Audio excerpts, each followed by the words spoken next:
Queridos amigos e amigas, então, mais uma vez vamos aqui fazer a nossa autodescrição para o registro.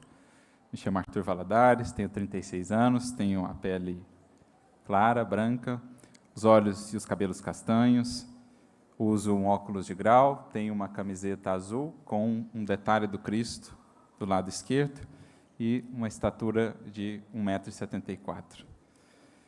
Que o Senhor nos abençoe, mais um momento de reflexões, que possamos buscar a inspiração do mais alto, para que captemos do Evangelho aquilo que realmente é a sua essência. E quando falamos de Evangelho, não há como não pensar em jornada. O Evangelho não é só uma adesão formal, como dizíamos na fala anterior, não é simplesmente uma promessa, não é simplesmente um ideal. O Evangelho é caminhada, o Evangelho é construção. E talvez essa seja uma das principais contribuições que nos traz uma das mais valiosas obras que o nosso movimento teve a bênção de poder receber, que é o livro Paulo e Estevão. Basicamente, qual é o eixo central dessa obra? Como o próprio Emmanuel nos quis fazer compreender no prefácio do livro. Ele quer nos mostrar o esforço que está envolvido, que deve estar envolvido, após o aceite do Evangelho, para que não caiamos num estado de acomodação, ou como ele diz, de mornidão. Quando no prefácio da obra, ele nos trará essa informação de que dois foram os principais motivos que fizeram com que aquela obra viesse a lume. E o primeiro deles é justamente este. Diz ele, a postura acomodada, a mornidão das igrejas cristãs na atualidade justifica o nosso esforço. Em outras palavras, nós queremos com essa obra mostrar ou relembrar o que de fato significa aceitar o Evangelho e empreender a jornada. O outro motivo que ele ali listaria é o de destacar a importância da cooperação fraternal. Na jornada do Evangelho, nós não temos todas as peças para o quebra-cabeças que temos a montar. Nós não temos todo o material para a construção a empreender. Precisamos das peças, do material que vamos coletando com as almas que vamos encontrando pelo caminho. Que o Senhor vai aproximando da nossa jornada e do nosso coração. Então, esses os dois motivos pelos quais a espiritualidade entendeu ser interessante trazer uma nova biografia do apóstolo Paulo. Mas eu acho que o que mais se destaca mesmo, o eixo central desse livro é justamente podermos acompanhar a jornada do próprio Paulo, entre o seu encontro marcante, inesquecível em Damasco, e a culminância em Roma, quando martirizado, temos mais de 30 anos de trabalho e de jornada. E aqui não falamos somente de jornadas exteriores, percorridas a pé, em navios ou de outros modos. Não falamos apenas de suas viagens apostólicas, que sem dúvidas foram importantes, mas destacamos a principal jornada que ele empreendeu, que é uma jornada para dentro. Não por acaso, após a sua conversão, depois de algum tempo em Damasco, ele se dirige a Palmira, buscando a palavra amiga do seu antigo mestre, Gamaliel, que então lhe traria uma definição muito bela, que Paulo, com toda a sua bagagem anterior de formação, pôde compreender muito profundamente. De novo, resgatando o conceito aqui da terra prometida, que trouxemos em nossa primeira fala, aquela jornada empreendida em busca da terra da promissão, Gamaliel diz, então, a Saulo de Tarso, tenho para comigo que o Evangelho é a terra prometida. E que nos adaptarmos a ele, isto é, incorporarmos o que de fato ele nos traz, moldando a nossa vida àquilo que está ali proposto, adaptarmos-nos ao Evangelho, é descobrir um novo país, cuja grandeza se perde no infinito da alma. Então, assim Gamaliel definiu para Saulo o que seria a sua vida nos próximos 30 anos. Uma jornada por descobrir, desbravar aquele antes ignoto país de si mesmo, outrora desconhecido, mas que agora ele haveria de percorrer ininterruptamente, fazendo jornadas por fora, mas, acima de tudo, servindo-se delas para jornadear portas adentro de si mesmo, descobrindo-se para se construir, para se transformar, para se fazer o grande instrumento que foi, nas mãos de Jesus, a espargir a mensagem da Boa Nova ou do Reino de Deus.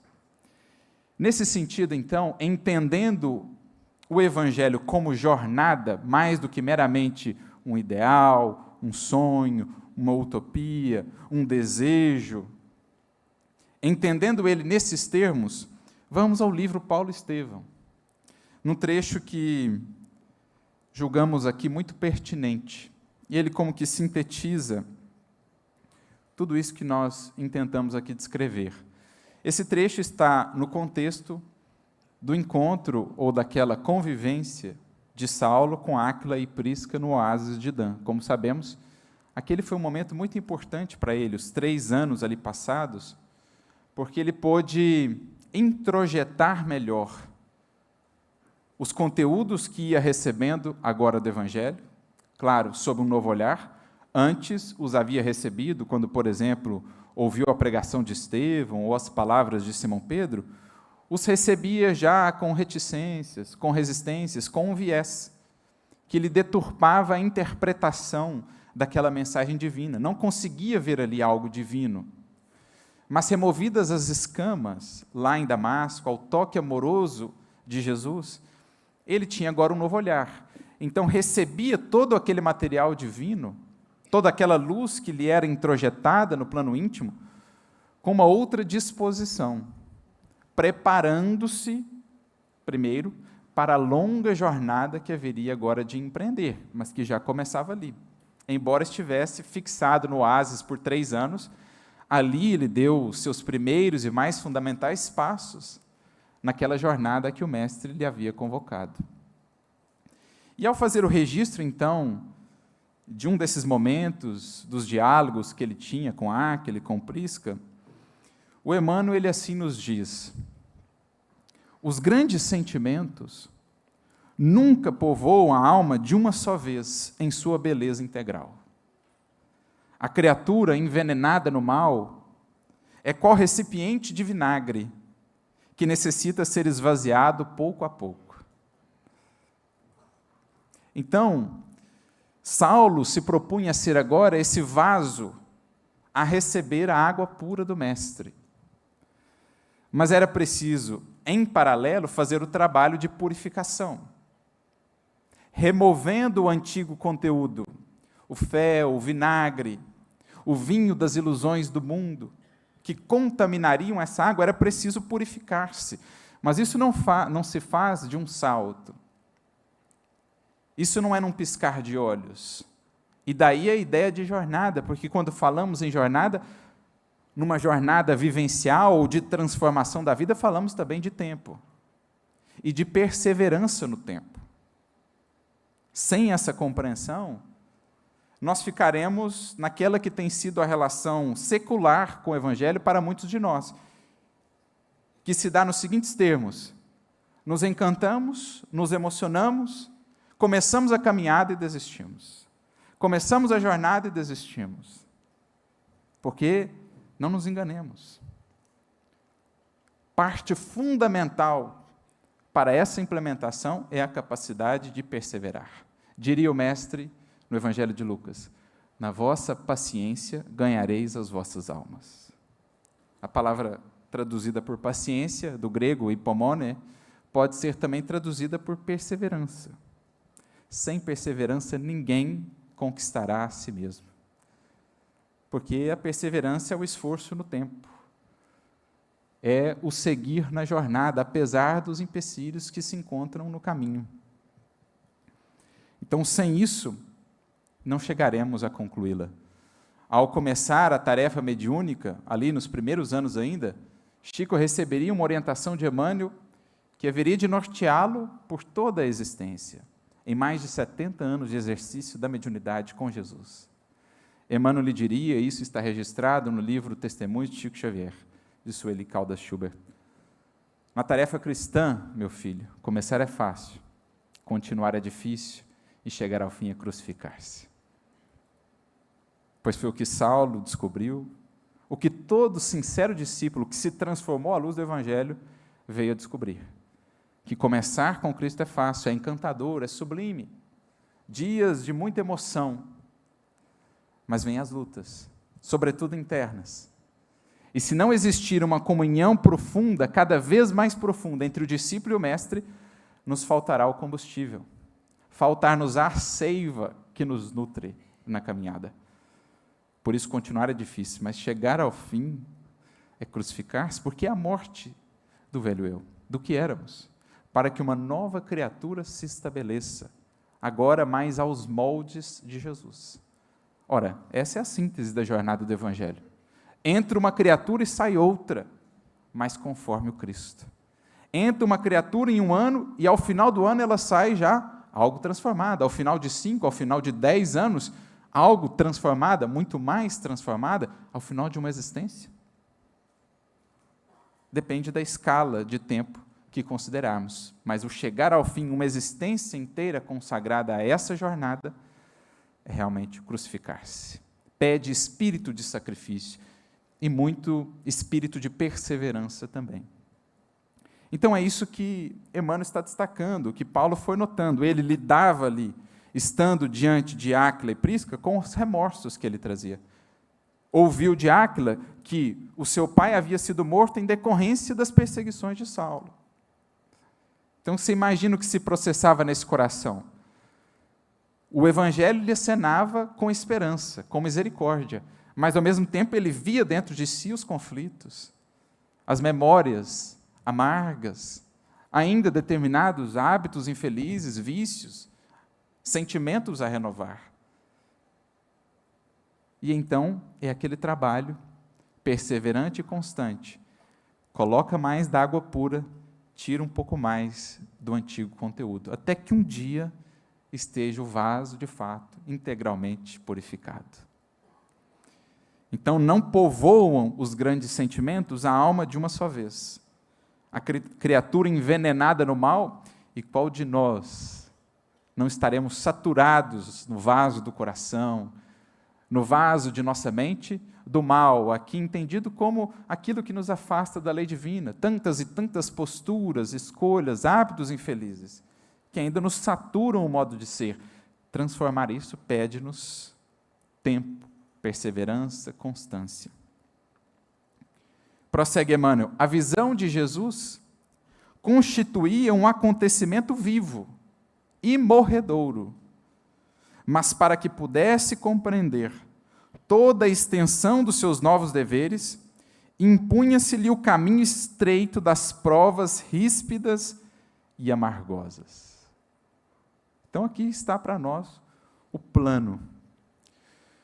Cedo ou tarde o Espírito desperta para outras buscas, vislumbra o Cristo no seu horizonte mental, exaure-se da matéria, do cativeiro da matéria, simbolizado lá no Egito, na jornada do Êxodo.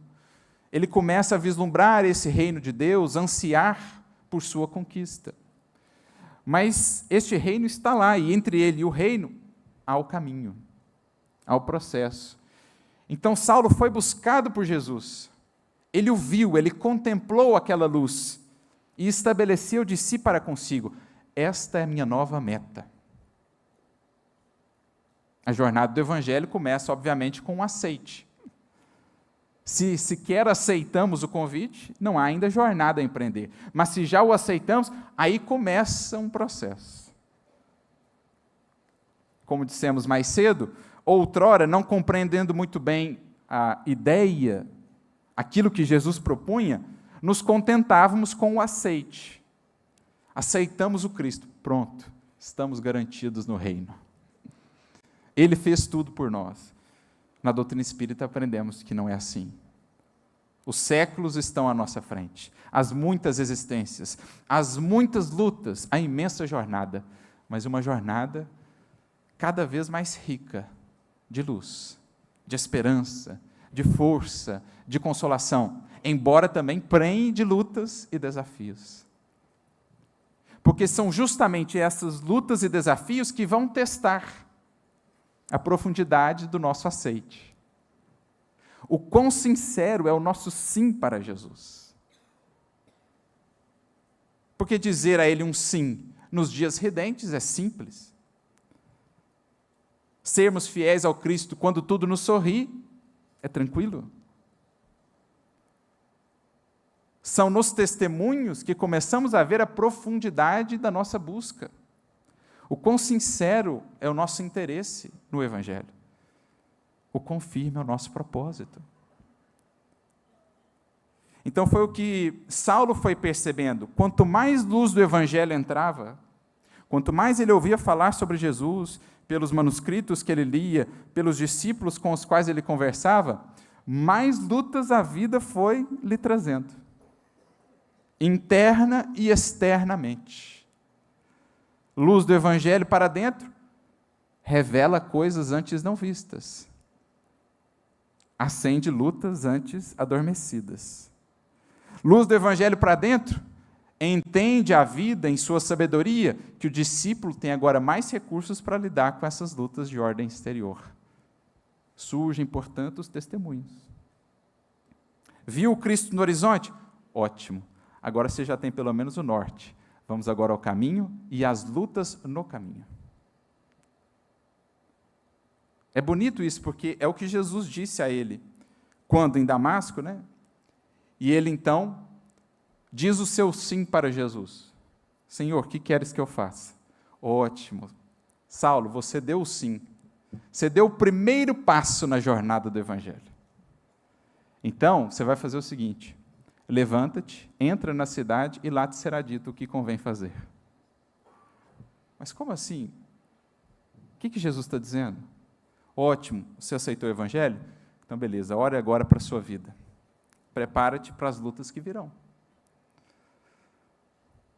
Entra na cidade, isto é, vai à luta, vai à convivência, vai ao esforço no mundo, porque eu chegarei até você agora pelas circunstâncias.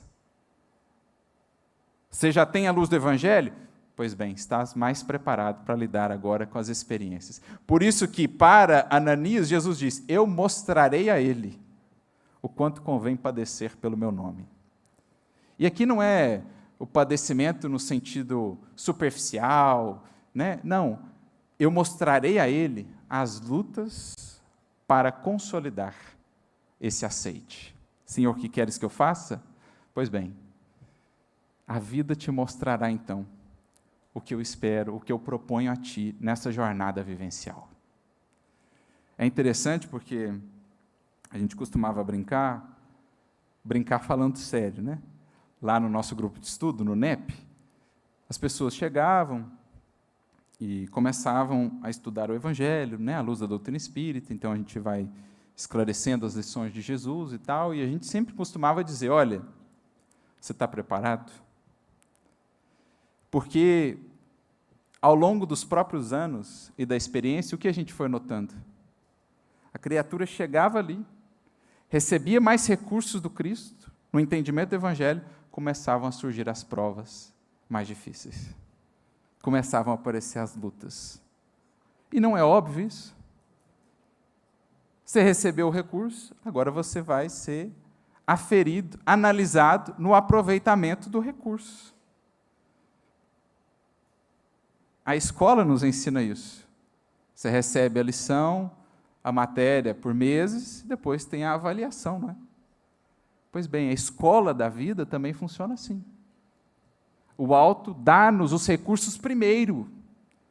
Podemos olhar e analisar com sinceridade em nossas vidas. Antes das lutas vieram os recursos. Se os aproveitamos ou não, é por nossa conta. Mas vieram os recursos. Porque Deus não nos dá a prova acima das condições que teríamos de lidar com ela. Então, Ele dá o ensinamento, Ele dá o conhecimento, Ele faz com que chegue a mensagem, a orientação até nós, por meio de um amigo, por meio de um livro, por meio de um convite, de um trabalho, de uma outra experiência menor que prepara para uma maior. Assim é a vida. Conhecimento recebido, prepara-te para a jornada de consolidação dele, na forma de testemunhos. Então, é o que a gente sempre dizia, alguns ficavam assim, né? Nossa, e agora, né? Alguns até saíam do grupo, achando que... Mas não é, a vida é assim. Recurso recebido será recurso aferido, avaliado mais à frente. Porque não há progresso sem que passemos por isso. Todo progresso real do ser, intelectual ou moralmente, está envolvido com desafio. Aquilo que nos convida a subir alguns degraus. A solução de cada problema da nossa vida não está no degrau em que nos encontramos. Deus não nos envia, diz-nos Emmanuel, problemas de que não estejamos necessitados. Se o problema chega, é porque ele nos convida a subir um degrau de conhecimento, de análise, de moralidade. É o testemunho que afere. Então, Saulo foi aprendendo, ele foi entendendo cada vez com mais clareza isso ao longo da sua vida. O que Jesus disse para ele, olha, levanta-te, entra na cidade, e lá será dito o que convém fazer. Ou seja, Jesus conversava com ele por meio das experiências que chegavam. Paulo, a lição de agora é essa. É o desafio nessa igreja, é o desafio naquele lugar, é o desafio em relação ao seu pai, é essa ou aquela questão. Era Jesus falando com ele, passamos a uma nova lição do Evangelho, viu? É uma nova página agora, é uma nova matéria, é um novo aspecto. E ele foi entendendo o valor dos testemunhos. Há até uma cena interessante, ele já estava em Corinto, e o trabalho na igreja de Corinto foi muito profícuo, mais e mais pessoas começavam a participar ali das reuniões, a tal ponto que as sinagogas começaram a ficar vazias e tal, e aí se iniciou um movimento de perseguição em relação à figura que estava à frente daquele trabalho, que era Paulo. Eles conseguem lá uma espécie de ordem de prisão, porque fizeram uma trama lá e conseguiram uma ordem de prisão para Paulo. E aí, eles levam essa ordem de prisão um dia na reunião. Chegam lá, falam, está aqui, nós precisamos te levar, temos uma ordem de prisão. E aí, os cristãos que estavam na reunião ficaram alvoroçados. Aquela bagunça, aquele tumulto, alguns já queriam revidar, já se preparavam para revidar e tal. E aí Paulo se ergue, na altura de sua confiança e de sua fé inabalável no Cristo, já nessa maturidade de entendimento do que é a importância do testemunho no Evangelho, ele diz assim, acalmando toda a igreja, irmãos, acaso quereis o Cristo sem testemunho? Que evangelho nós estamos julgando seguir se nós nos revoltamos quando o testemunho chega? É o evangelho no plano do impalpável, assim, do sonho? Ou nós realmente entendemos que o testemunho é, na verdade, uma bênção, porque o testemunho é quando o Senhor já nos considera dignos de passar por aquilo. Então, olha como eu posso olhar a experiência difícil. Puxa vida, que tristeza, que dificuldade. Ou eu posso olhar assim, o mestre já me considera apto a passar por isso. Olha como muda. Ele já me deu os recursos, ele está aqui a me amparar, e ele já me considera digno do testemunho. E o que seria do Evangelho sem esse momento? Que virtude edificaríamos? Que paciência seria real, verdadeira em nós, se não tivéssemos a circunstância que nos afere a paciência? Que resiliência seria verdadeira em nós, se não tivéssemos aquilo que nos compele à resiliência? Que abnegação seria verdadeira em nós, se não tivéssemos aquilo que nos impele a esquecermos um pouco mais de nós mesmos, em prol de outrem, em prol do bem comum? Então, a circunstância difícil, o testemunho, ela é justamente o contexto mais propício para o desenvolvimento do testemunho. E é isso, então, que aqui está sendo dito. Você recebe o recurso, vem a jornada de implementação, digamos assim, de desenvolvimento do recurso que foi recebido. E aí surgem as lutas, tanto internas quanto externas. Então, para que pudesse compreender toda a extensão dos seus novos deveres, impunha-se-lhe o caminho estreito das provas ríspidas e amargosas. Vira o Cristo, mas para ir ter com ele, era indispensável voltar atrás e transpor abismos. Então, no fundo, o que é a nossa experiência com o Evangelho? O Evangelho nos dá um relance do futuro. O Evangelho se acende em nosso horizonte, para que, vendo agora o caminho pela frente, descortinado por essa mesma luz que se acendeu, tenhamos força, motivação para superá-la, porque vemos algo além. Então vemos o Cristo que está imensamente distante de nós em termos de evolução, mas que se fez próximo pelo seu amor e pela sua misericórdia. Mas compreendemos também que só avançando pelos passos dele, pelo caminho que nos descortinou, é que chegaremos a senti-lo realmente mais junto de nosso coração, a nos sentirmos mais unidos a ele e com isso sentimos mais paz, mais felicidade, mais plenitude. Então é como se ele abrisse algo, das cortinas do porvir, da nossa destinação, para que nos desse esperança, estímulo, para que, em vendo o caminho agora descortinado, pudéssemos olhar para aquilo que nos chama no horizonte e termos então motivação, termos objetivos que nos dão força para superar as lutas que vêm. Porque nós nos movemos com base no horizonte que alcançamos. E o Evangelho, ele descortina horizontes belíssimos para que tenhamos muita força e inspiração para lidar com os caminhos árduos para chegar até lá. Se eu não tenho a visão do horizonte belo, por que percorrer esse caminho tão difícil? Falta-nos propósito, falta-nos força. Mas se eu vejo o que me espera depois, aquele caminho torna-se muito mais suportável. As lutas tornam-se diminutas ante a beleza do que nos acena mais à frente. Então, é o que se deu aqui com Saulo. Ele viu o Cristo, mas viu também os abismos a transpor. Mas o que eram esses abismos se depois estava o Cristo? Se o que o esperava era o abraço do Cristo? Assim, cada um de nós, meus amigos, quando olhamos sobretudo para dentro, quantos abismos a transpor?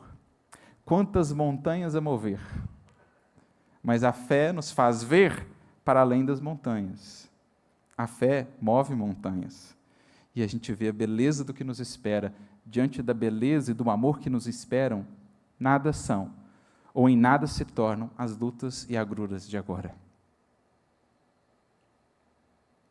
Então isso é a experiência do Evangelho.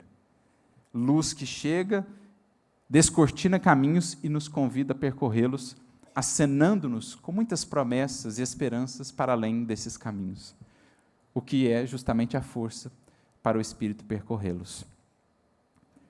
As desilusões da sinagoga de Damasco, o reconforto junto dos irmãos humildes, sob a direção de Ananias, a falta de recursos financeiros, os conselhos austeros de Gamaliel, o anonimato, a solidão, o abandono dos entes mais caros, o tear pesado sob o sol ardente, a penúria de todo e qualquer conforto material, a meditação diária nas ilusões da vida, tudo isso. Então veja, o que Emmanuel elenca aqui: dificuldade de recursos materiais, o tear pesado sob o sol ardente, a falta de qualquer conforto material, os conselhos austeros, o anonimato, a solidão, tudo isso.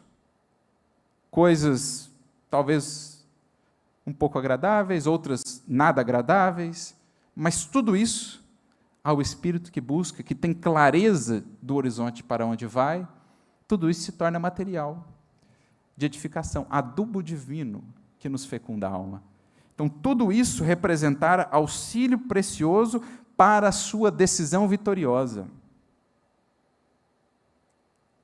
Então, o que Emmanuel está nos dizendo é que a luta que você vive, especialmente a mais difícil, ela é, na verdade, um auxílio precioso para a sua decisão vitoriosa. Que decisão? Eu quero seguir com Jesus. Então você quer um auxílio para a sua decisão? Você quer afirmar para você mesmo o quanto essa decisão é verdadeira e profunda? Eu vou te dar uma luta muito difícil para você manter essa decisão apesar disso. Ah, meus amigos, não há vitória maior, não há alegria maior do que quando a gente consegue se manter fiel ao Cristo, ao bem, ao compromisso com o Evangelho, mesmo quando a luta se engrandece e se torna mais difícil. Parece que a nossa decisão de seguir com Ele se torna ainda mais bela, mais consoladora, mais inspiradora, quando os dias são sombrios. Então, o que a gente achava que era um problema, é, na verdade, uma bênção, um auxílio do alto para dizer assim, veja como a sua decisão, ela vale a pena. Insista com ela nos dias difíceis e você vai ver, ou vai sentir, as mais alegres consolações, as mais profundas alegrias dentro de si, pela vitória sobre si mesmo, sobre as tentações, sobre o passado, sobre as distrações do mundo que a todo tempo nos diz, larga a mão disso e troca isso pela satisfação imediata de agora.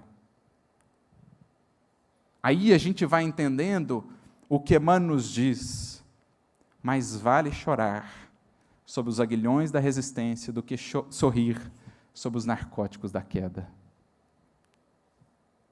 A luta nos ensina isso, que mais vale chorar, sendo fiéis ao bem e à decisão de seguir o Mestre, do que sorrir sob as anestesias da queda, cedendo, por exemplo, à vingança, cedendo à maledicência, cedendo à corrupção.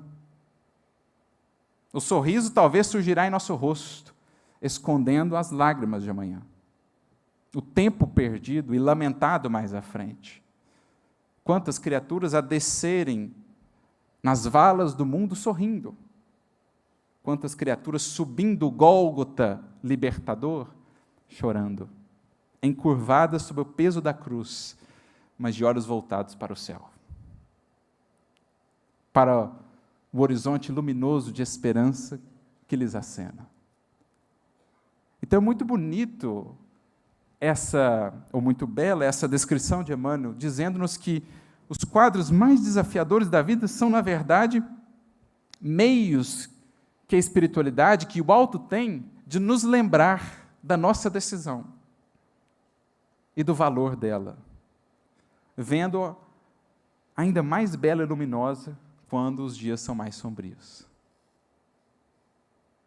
O Evangelho funcionara como lâmpada na jornada difícil para o descobrimento de si mesmo, a fim de ajuizar as necessidades mais prementes.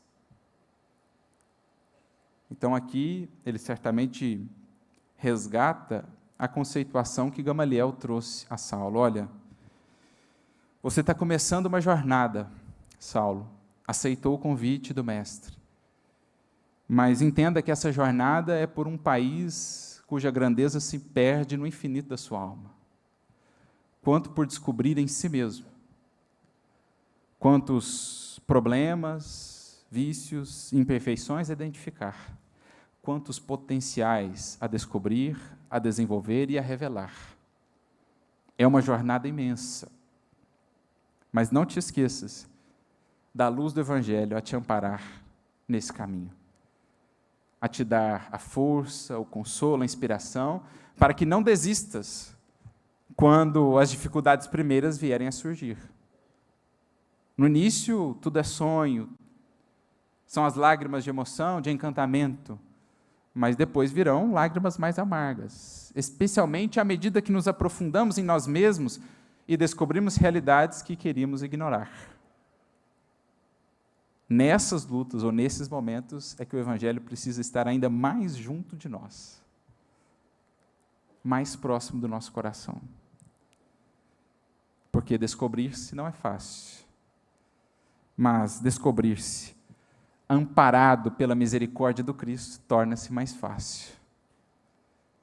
Descobrir-se de olhos voltados para o chamado de Jesus torna-se mais possível.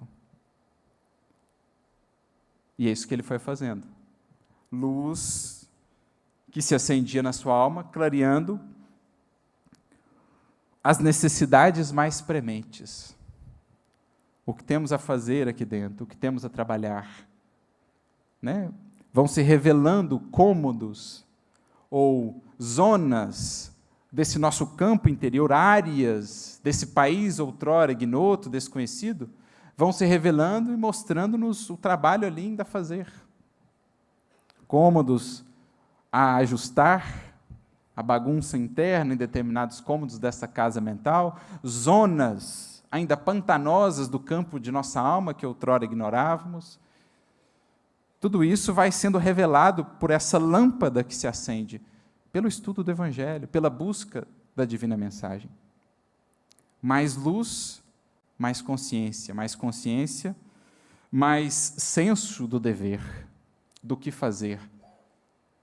Com isso também mais responsabilidade.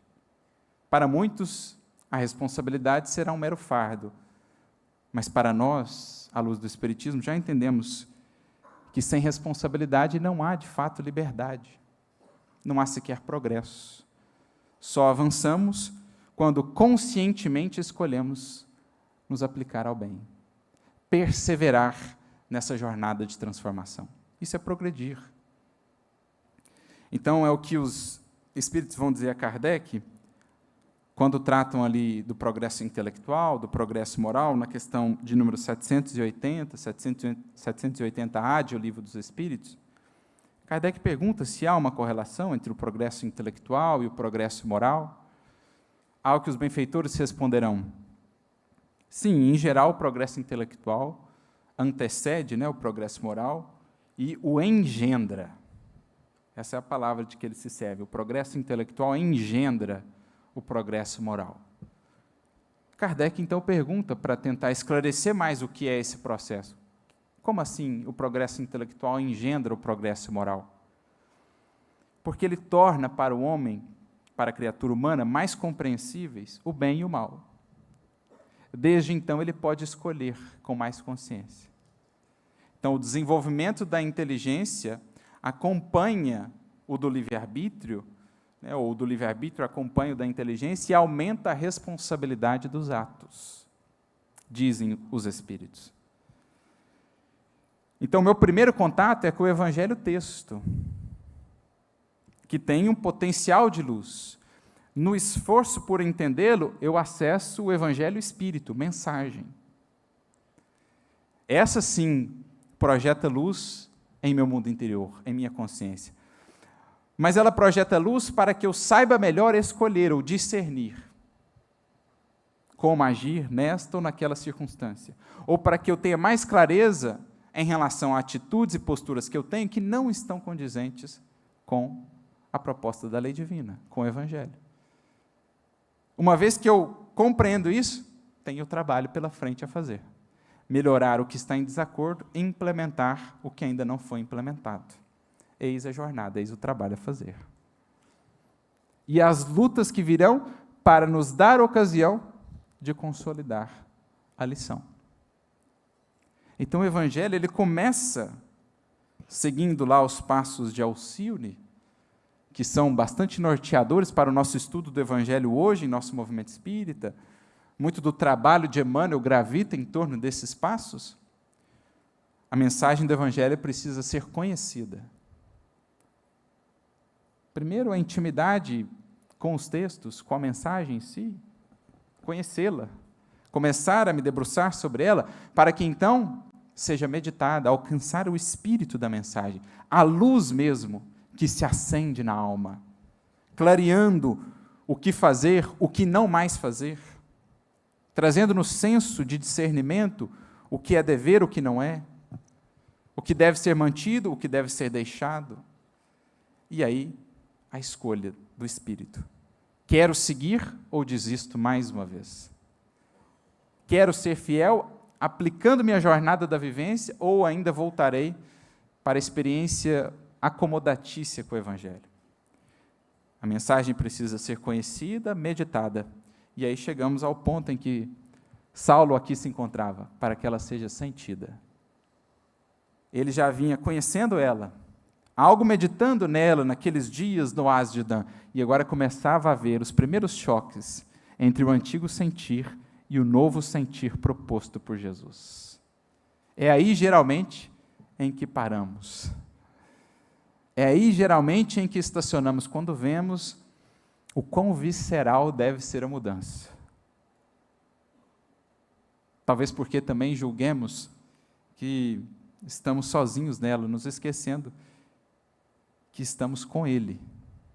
Se sinceramente nos dispomos a segui-lo, Ele estará conosco. E o que nos parece inviável a nós apenas, para nós com Ele se torna viável. Para que ela seja sentida e então chegue a ser vivida. Então veja a jornada.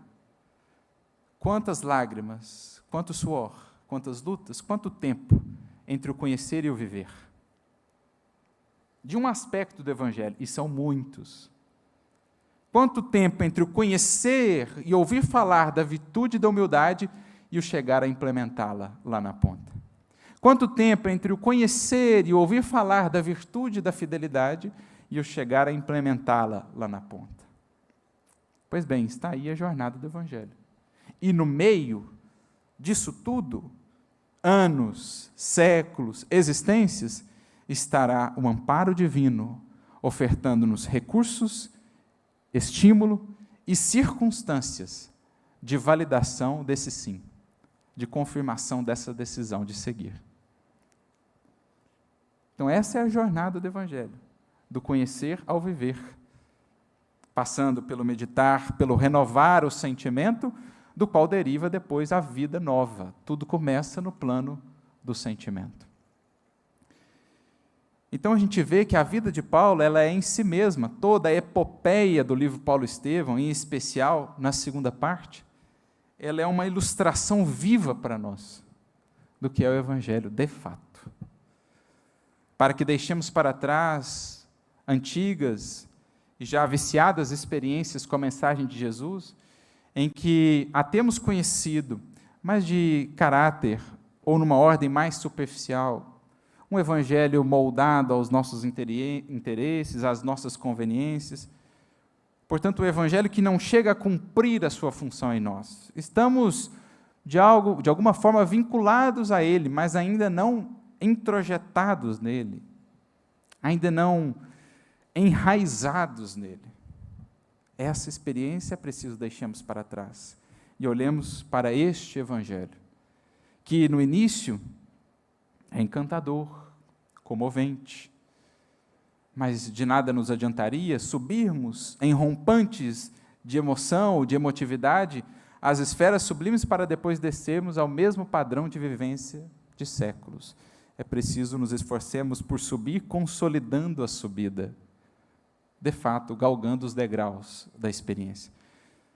Para isso, precisamos ir para além do Evangelho mera, não que não seja importante, mas para além do Evangelho apenas consolação, para que cheguemos ao Evangelho transformação. E esse, muitas vezes, será amargo. João tem uma imagem que acho que ilustra muito bem isso, no seu livro de Apocalipse, Apocalipse 10:10, quando ele diz que recebe do anjo um livrinho, e que esse livrinho era na boca doce, mas no ventre era amargo. Acho que essa é uma boa ilustração do que é a jornada vivencial do Evangelho. A princípio, ela é doce, é a esperança, é o encantamento, é a emoção de ver a grandiosidade do Mestre, desse amor a nós direcionado, ainda que não o mereçamos, ainda que estejamos muito aquém em termos de realização. Isso é doce, sentir. Saborear esse Evangelho é parte do processo. Mas à medida que o digerimos, ele vai se tornando também amargo.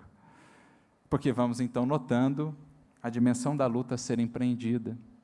Vamos compreendendo que as principais causas de nossa infelicidade não repousam fora de nós, mas antes estão em nós próprios e dizem respeito ao nosso distanciamento do que ali está proposto.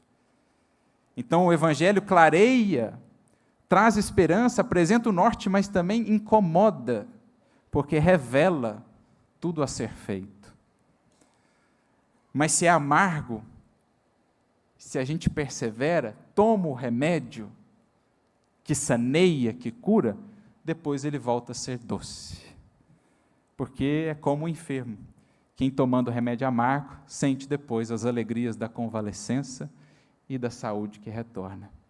Assim, a experiência com o Evangelho, ela é agridoce, diríamos. Doce no princípio, amarga quando um pouquinho mais profunda, mas volta a ser doce à medida que vamos nos curando, nos libertando, nos transformando e empreendendo a jornada vivencial que Ele nos propõe. Lembremos-nos, portanto, do exemplo desse grande apóstolo que demonstrou-nos que o Evangelho deve ir para além do aceite, que o Evangelho em nossas vidas deve ser entendido como uma proposta profunda de renovação visceral que inunde e transborde, então, para todos os aspectos de nossa vida, para que ela seja, a cada dia, mais conforme a Jesus e menos conforme ao que éramos até ontem. Por isso, Emmanuel nos diria que a fórmula mais segura nessa jornada de ascensão com Cristo, seguindo pelos seus passos a jornada de vivência do Evangelho, será sempre a forma de, a cada dia, um tanto mais com Jesus e um tanto menos com o que éramos até ontem. Se assim perseverarmos, se seguirmos nessa proposta, hoje, amanhã e sempre, temos a certeza de que haveremos descobrir as mais verdadeiras, perenes e profundas alegrias de nossa vida, apesar das lutas do caminho. Paulo teve a sua primeira experiência de um grande êxtase, justamente quando lá em Corinto aceitou o testemunho. Flagelado pela chibata na prisão em que estava, sentiu-se transportar para as esferas do Cristo, a demonstrar que quem constrói com Cristo essa paz por dentro, já não teme mais a luta no mundo, seja ela qual for, porque vê nela mesma a ocasião de testemunhar a sua fidelidade ao Mestre, a profundidade do seu sim para Jesus. Que Ele a todos nos abençoe, a todos muita luz e muita paz.